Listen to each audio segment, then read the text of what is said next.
about going back to school. Both the opposition NDP and the Alberta Teachers Association are asking them to delay it, but the province says Alberta teachers are ready to pilot the new draft curriculum this fall. White supremacy is a poison. It's a poison. Biden in Buffalo calling the racist mass shooting there domestic terrorism.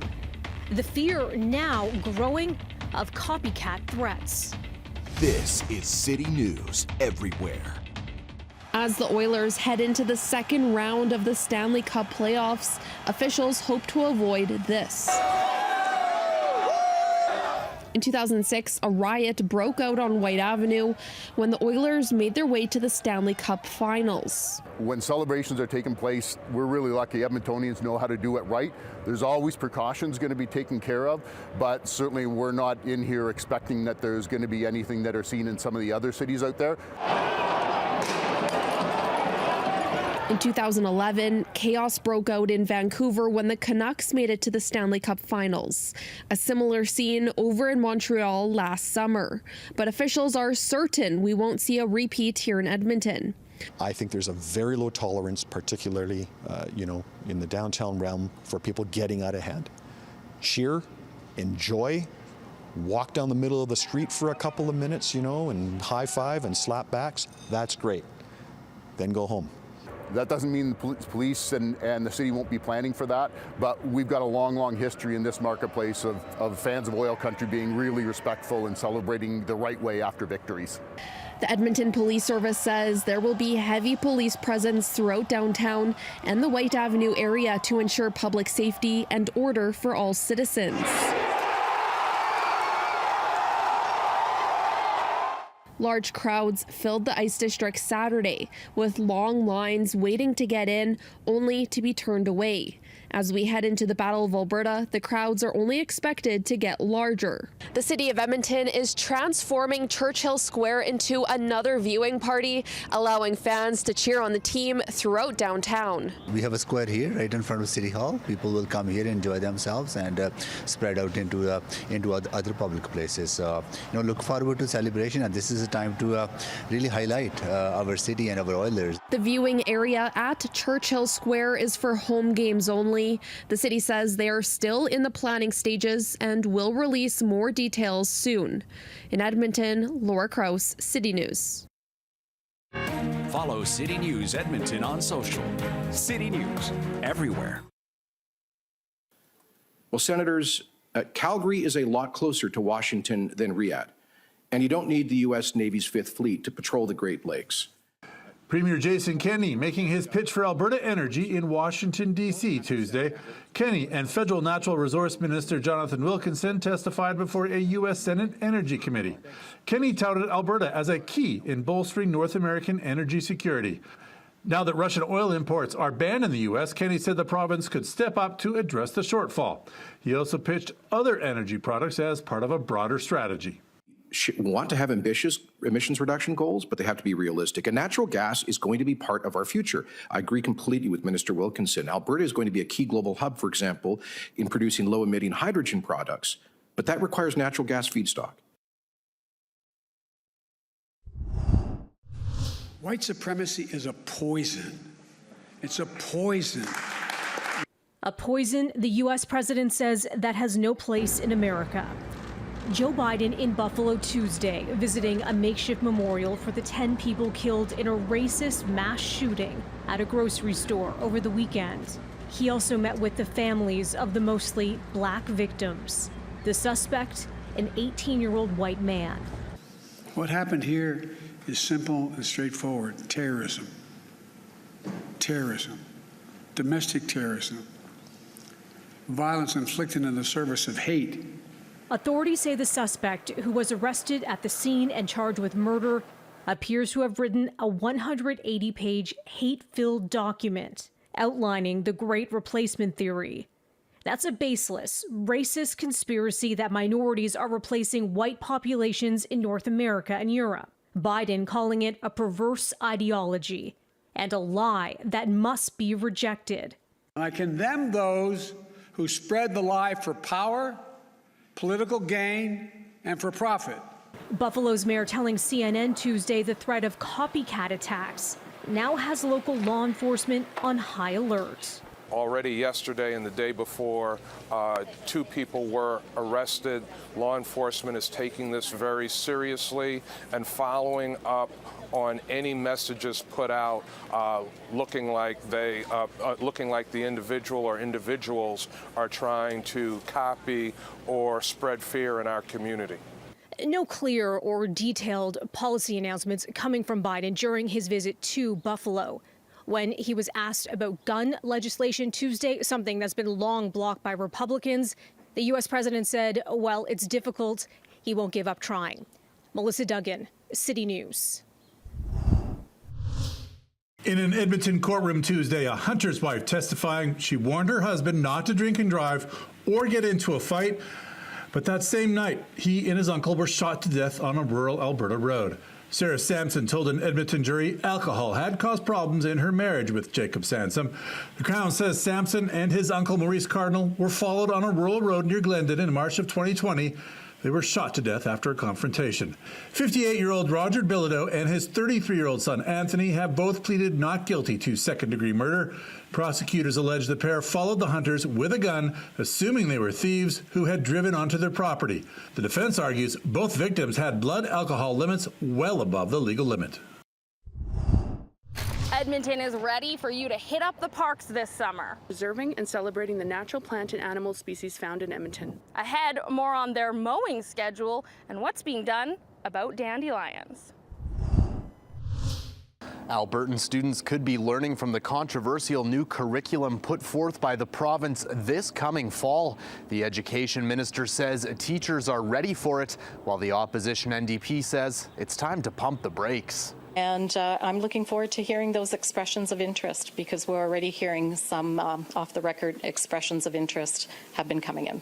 The province's education minister is confident teachers will get behind the new curriculum that's ready to be piloted in Alberta classrooms for the upcoming school year. The new drafts are in language arts, literature, physical education, French immersion, and science. The new curriculum from the province has faced criticism from teachers, some parent groups, as well as the opposition NDP. Last fall, a number of Alberta school districts said they would not pilot the new program. Last year, the Alberta Teachers Association voted overwhelmingly in no confidence in the education minister. Tuesday, the minister said feedback on the changes has been good. We have had the Curriculum Implementation Advisory Committee group that has been made up of curriculum experts as well as teachers, administrators, superintendents who have advised us to move forward with piloting.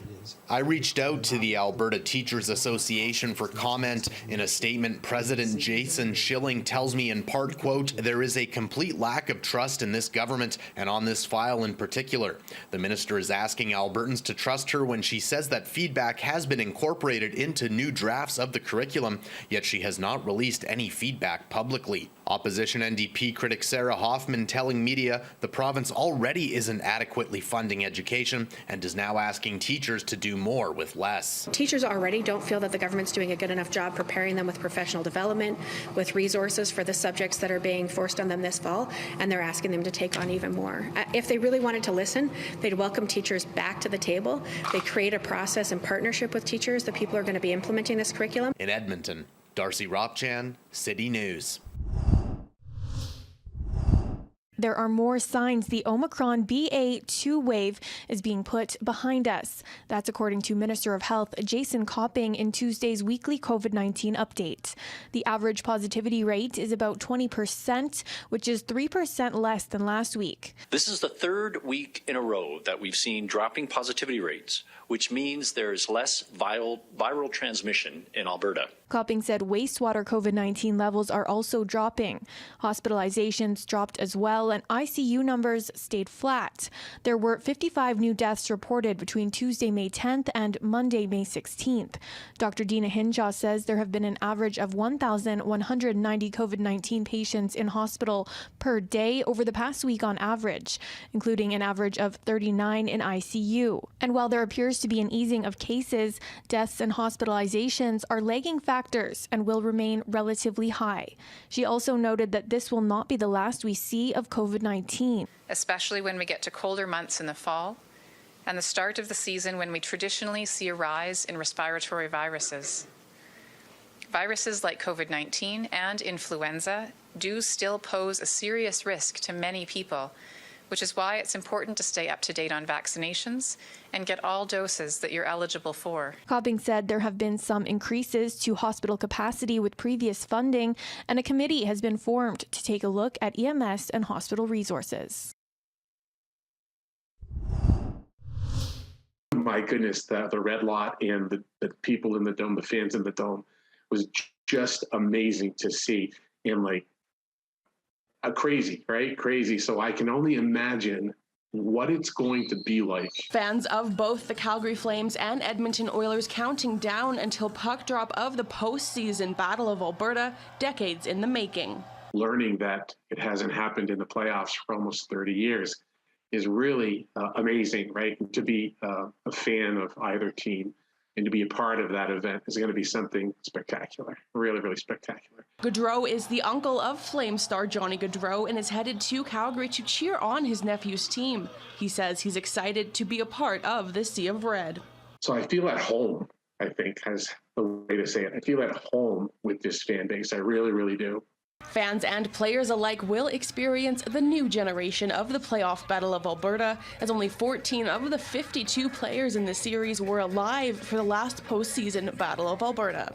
The series will feature 5 players who have donned both the Flaming Sea and Oilers blue. From the Flames, Milan Lucic, and on the Oilers, Chris Russell, Mike Smith, Derek Ryan, and Brett Kulak, all experienced with both sides of the provincial rivalry. Getting in on the provincial battle, 2 of Canada's top soccer players placing unofficial bets on the game.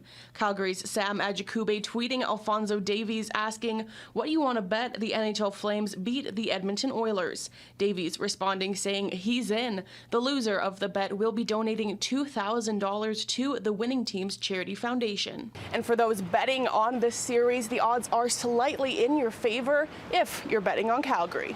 So the probability would show that the Flames have a 57% chance of beating the Oilers in round 2. And there's actually a 34% chance that they'll do it in 7 games. With odds so close, Tanner says the outcome of this series will most likely come down to whose fans can help cheer on their team the most.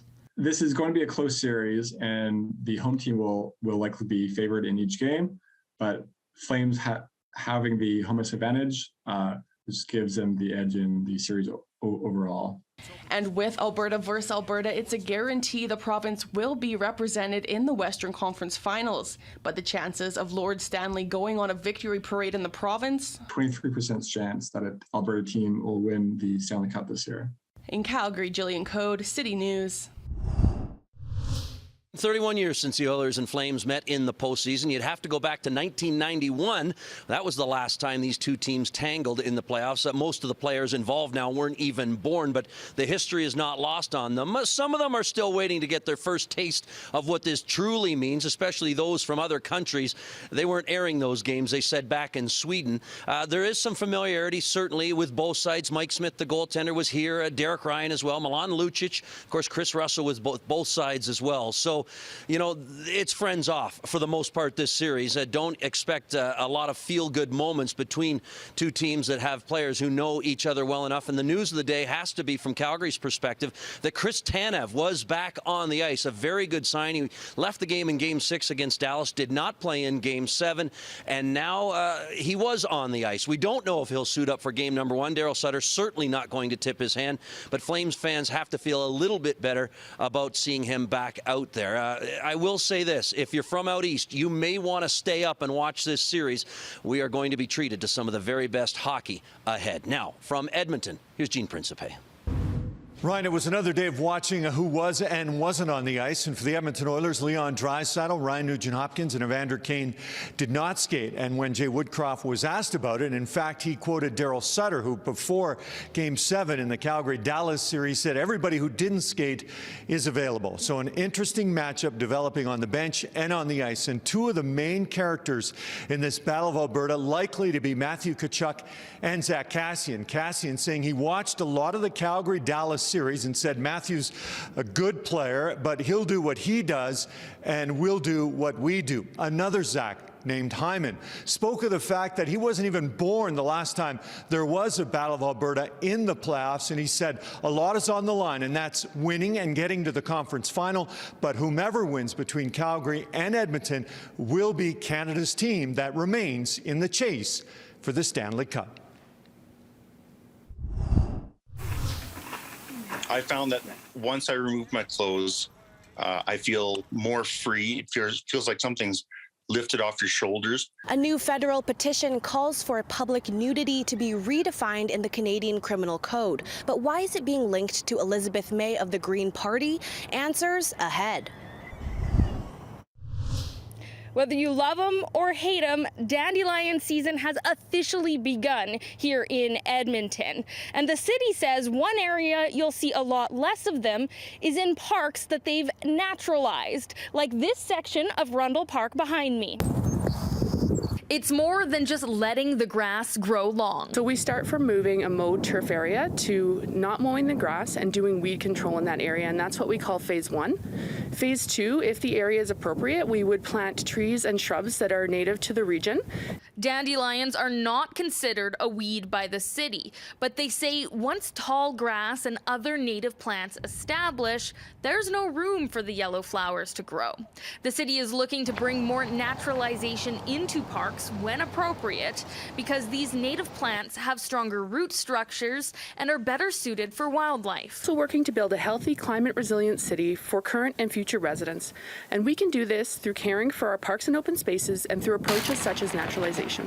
But regular grass isn't going away. The mowing schedule for 2022 is every 10 to 14 days and more frequent for sports fields. In Edmonton, Kylie Robinson, City News.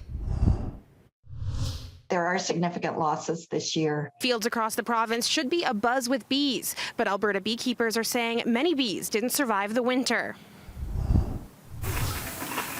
I found that once I remove my clothes, I feel more free. It feels like something's lifted off your shoulders. A petition +4. Then Friday will bring more sun and some green grass. A high of 7 and a low of -1. Finland is now set to apply for membership of the NATO military alliance after Parliament overwhelmingly approved the move today. The historic policy shift has been prompted by Russia's invasion of Ukraine, but it isn't finalized yet. Turkey has voiced opposition to Finland and Sweden joining the alliance, alleging those nations harbor individuals linked to groups that Turkey has deemed to be terrorists. New aerial footage out of Ukraine Tuesday shows people being carried on stretchers through the streets of Mariupol, the eastern city that's been pummeled by Russian shelling. The city now at a turning point. Зараз процес порятунку, сама операція триває. And a rescue operation is still underway, Ukraine's deputy defense minister says, involving heroes who changed the course of the war. After more than 260 local troops were evacuated from the Azovstal steel plant in Mariupol. Some of the fighters were holed up for weeks in the sprawling tunnels below the industrial complex, with little food and water. Some are severely hurt. Щодо ситуації в Маріуполі. Ukrainian President Volodymyr Zelensky thanking the defenders stationed at what was the last Ukrainian stronghold in the besieged port city. He says Ukraine needs Ukrainian heroes to be alive. Russia releasing video it claims shows more than 200 Ukrainian fighters surrendering at Azovstal. Many believed to be taken to Russian-controlled territory overnight. So what does this mean? It appears the battle for Mariupol is over after weeks of Russian bombardment. Ukrainian armed forces saying their combat mission there has come to an end, all pointing to a victory for Russia in what would be its biggest win of the invasion so far. Ukraine believes tens of thousands of people have been killed in the city that's been left in ruin after a nearly 3-month-long siege. Taking Mariupol would give Moscow full control of a strategically important region, giving Russia a land bridge to the Crimean Peninsula. Many details on deals over Mariupol between Russia and Ukraine were not immediately shared publicly. And no progress to report when it comes to peace talks, with both sides now saying negotiations, they remain on hold. Melissa Duggan, City News. The Queen making a surprise appearance on the London Tube today, alongside her son, Prince Edward, Prime Minister Boris Johnson, and London Mayor Sadiq Khan, unveiling a plaque for the opening of the new Elizabeth Line. The ceremony marks the opening of a long-awaited rail corridor named in the Queen's honor. The $24 billion project will connect destinations west of London, like Heathrow Airport, with Shenfield in the east. It will open to the public on May 24th. As we look to our collective future, as one people sharing one planet, we must find new ways to come to terms with the darker and more difficult aspects of the past, acknowledging, reconciling, and striving to do better. It is a process that starts with listening.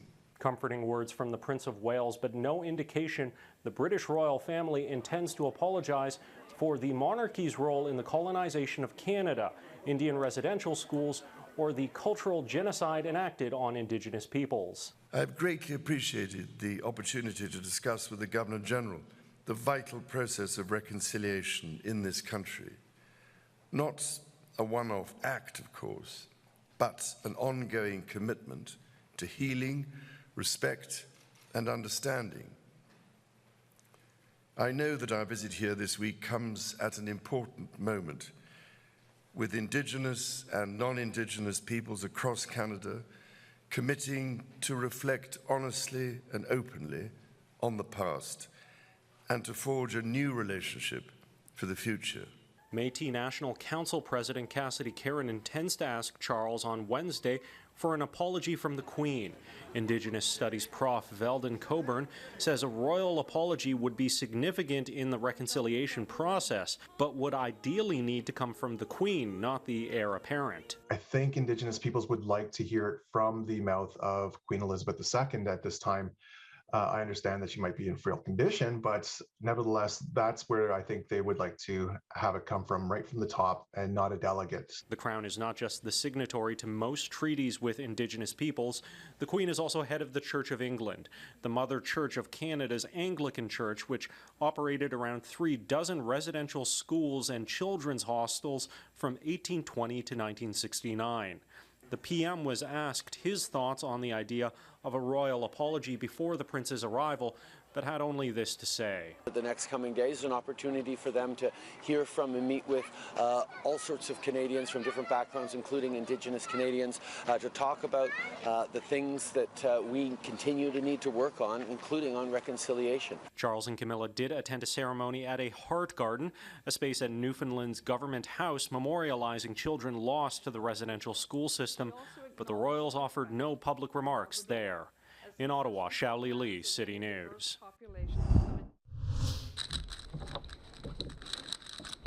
I knew I broke the record. I felt very great, but also it's something I've been working towards for a long time. Can you solve the Rubik's Cube blindfolded? How a Montreal teen broke the national record. Several great rivalries in the NHL, but none more intense than the one you're seeing tonight, the Battle of Alberta, the uncivil war between Calgary and Edmonton. In goes Glenn Anderson, centering it for Gretzky. He scores! The fourth goal of the night for Wayne Gretzky. 7-point night for Gretzky. The Edmonton Oilers take the series 4-1.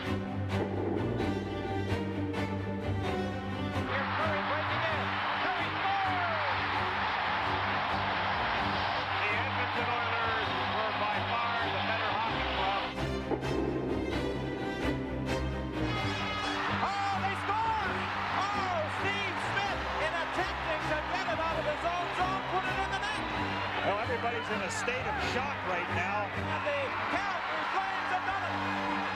The defending of the Stanley Cup champions.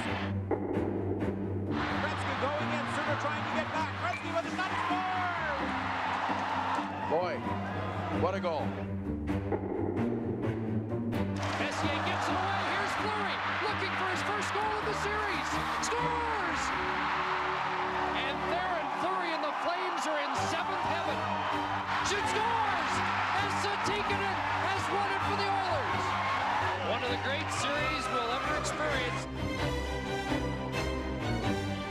some blood has been spilled over the years between both of these clubs. A real bitterness between the two teams, and you love to see that's what brings out the best in the Battle of Alberta. And Mike Smith are going to go at center ice. This is unbelievable. It just keeps getting better and better. And Zach Kassian is incensed. It's to be honest, straight up. Well, if he doesn't want to get hit, then stay off the tracks. Boy, I'll tell you, welcome to the Battle of Alberta.